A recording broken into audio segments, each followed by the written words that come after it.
अंडाल स्थित डीवीसी परिसर में सोमवार को हुई कथित नोकझोंक और हाथापाई की घटना को लेकर मंगलवार को रानीगंज भाजपा कार्यालय में भारतीय मजदूर संघ की ओर से एक संवाददाता सम्मेलन आयोजित किया गया। उन्होंने इस अवसर पर रानीगंज भाजपा मंडल अध्यक्ष शमशेर सिंह तथा आनंद साव के प्रति आभार प्रकट किया।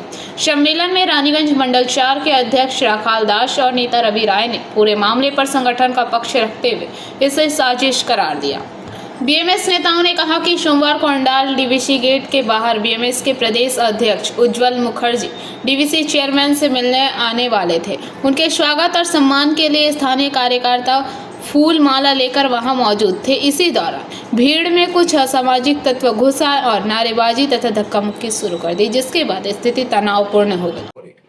भारतीय जनता पार्टी যে সমস্ত কার্যকর্তারা আছে তারা এখন কিভাবে নিজেদের এরিয়ার উন্নয়ন করব এটাকে মাথায় রেখে তারা সারাদিনই লড়াই করছে।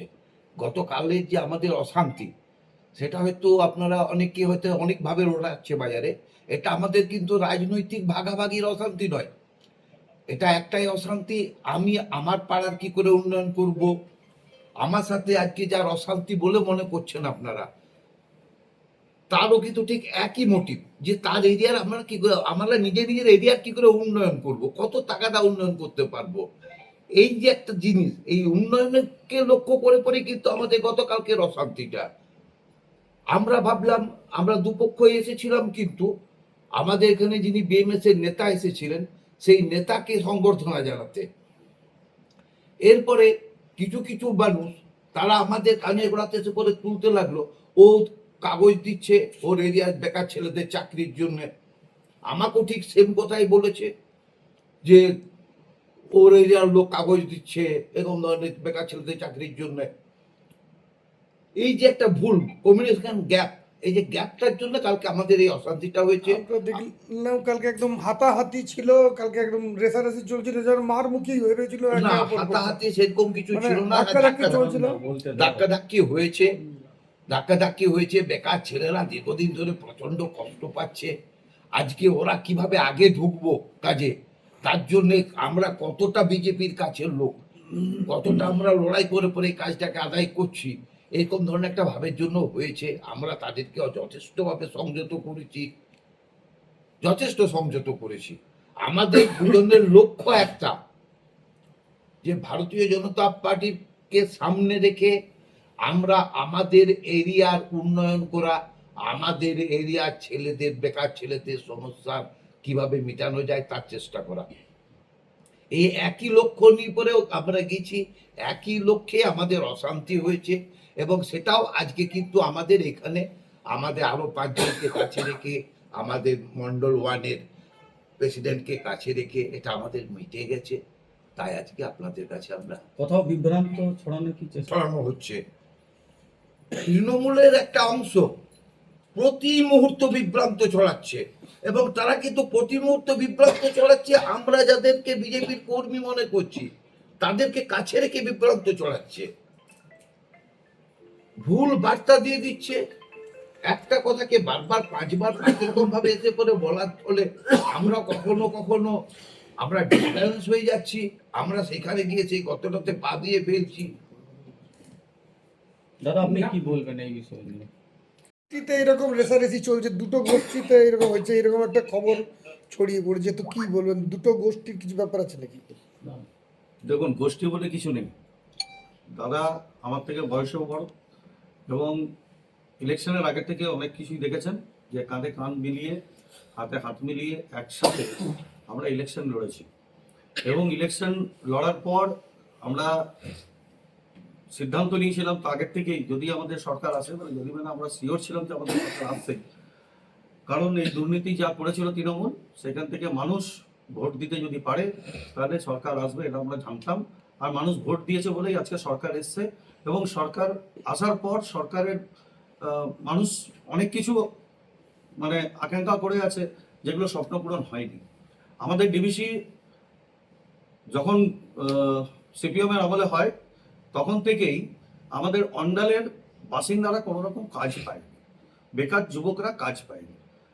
তৃণমূল সরকার যখন এলো সেই সময় তো সেম ঘটনা ঘটেছে, যে আমাদের লোকাল ছেলেরা কাজ পায়নি, বাইরের ছেলেরা কাজ করে গেছে।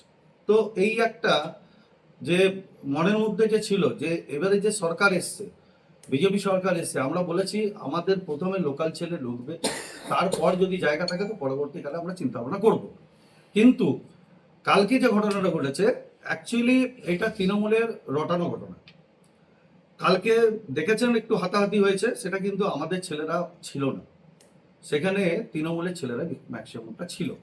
এবার তৃণমূলের ছেলেরা এলো কি করে এবং কি বিষয়টা ছিল, কারণ আমাদের বিষয় ছিল যে আমাদের জেলা নেতৃত্ব, রাজ্য নেতৃত্ব এবং কেন্দ্র থেকে যারা বিএমএস এর এসেছিলেন তাদেরকে সম্বর্ধনা জানাবো এবং তারা গিয়ে গেট মিটিং করবেন এবং সেই মিটিং এর পর কি উঠে আসছে, তারা কি বলছে সেটা শোনার অপেক্ষায় ছিলাম।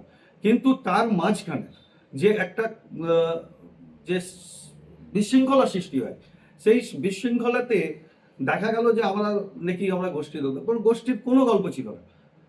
দাদা এসছিলেন, উনি ভেবেছেন একটা শর্ট টাইমে আমাদেরকে ডাকা হয়েছিল 10 মিনিটের মধ্যে যে আসো আমরা গেটে ঢুকছি, আমাদের কাছে কোনো আগের থেকে ইনফরমেশন ছিল না।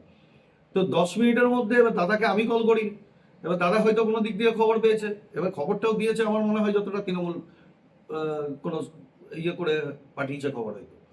তো সেখানে আপনারা দেখবেন যে আমাদের উদ্দেশ্যটা একটাই, ওনার যা উদ্দেশ্য ছিল যে ভাষণটা দিয়েছে, বাইট দিয়েছে, ওনার উদ্দেশ্য ছিল যে আমাদের গ্রামের ছেলেরা যেন কাজ পায়।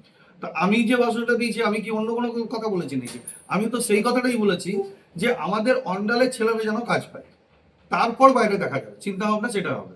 তো উনি ভাবছিলেন যে হয়তো কোনো কাগজপত্র হয়তো জমা দিতে এসছে, আর আমাকেও সেরকম বলছে যে উনি কাগজ দিক। কিন্তু দাদা হয়তো ভেবেছে যে আমার ছেলে মনে হয়তো গ্রাম মন্ডল বা আমার গ্রামের ছেলেগুলোকে বাদ দিয়ে হয়তো অন্য কোনো একটা মিসকমিউনিকেশন হয়েছে। এবং আপনি দেখবেন আমাদের বিজেপি আসার আগে আমরা গেট মিটিং করেছি, অনেক জায়গায় মিটিং করেছি, মিছিল করেছি, অনেক রকম কার্যক্রম করেছি, তখন কিন্তু আমাদের কাছে 50টা ছেলে জোটাতে অনেক ঘাম ঝরে যেত। কিন্তু কালকে হঠাৎ যে এত এত ছেলে এলো, আমরা গেছিলাম মাত্র 15 জন সম্বর্ধনা জানাবার জন্য, কিন্তু ওখানে দেখা গেল যে কয়েকশো ছেলে জুটে গেল হঠাৎ করে। কিন্তু কি করে এলো, কোথা থেকে এলো, আমরা কাউকে ফোন করিনি, আমি কাউকে ফোন করিনি, আমার ছেলেরাও কাউকে ফোন করেনি, কিন্তু চলে এলো। কিন্তু তার মানে বুঝে নিতে হবে তৃণমূলের ওখানে একটা চক্রান্ত যেটা আছে যে আমরা খাচ্ছি আমরাই থাকবো, এদের গোষ্ঠীর অন্ধ মানে একটা বিজেপিকে একটা যদি কোনো রকম মানে দাগ লাগানো যায়, তারপরে যদি আমরা ইয়ে করতে পারি, ঢুকতে পারি, সেরকম একটা চক্রান্ত চলছে। মানে আমরা প্রথম থেকে বলেছি সিন্ডিকেট মুক্ত থাকবে, সিন্ডিকেটকে কোনো জায়গা দেওয়া হবে না। সেই ইয়েতেই আমাদের দুজনের মধ্যে জানে এরা দুজন যদি থাকে এক জায়গাতে, তাহলে কিন্তু সিন্ডিকেট বলুন কি আর ডিভিসি বলুন এয়ারপোর্ট বলুন, আমরা কিন্তু ঠিক আমাদের ছেলেদেরকে কাজ দেবো, বাইরের ছেলে ঢুকতে দেবো না। তার জন্য বিভ্রান্তরা এবং দেওয়াল তোলার চেষ্টা করছে। দাদা যারা হবে 2021 থেকে ওরা সন্ত্রাস করে যাচ্ছে, আমরা কি ছেড়ে কথা বলবো নাকি? একদম চিহ্নিত করবো এবং আইনত ব্যবস্থা করে খুব তাড়াতাড়ি দেখতে পারেন তাদের জেলে ঘাড়ি টানাচ্ছে, কোনো রকম ছেড়ে কথা বলা হবে। আমি রানীগঞ্জ বিধানসভা মন্ডল 4-এর সভাপতি, আমার নাম হচ্ছে রাখালচন্দ্র দাস।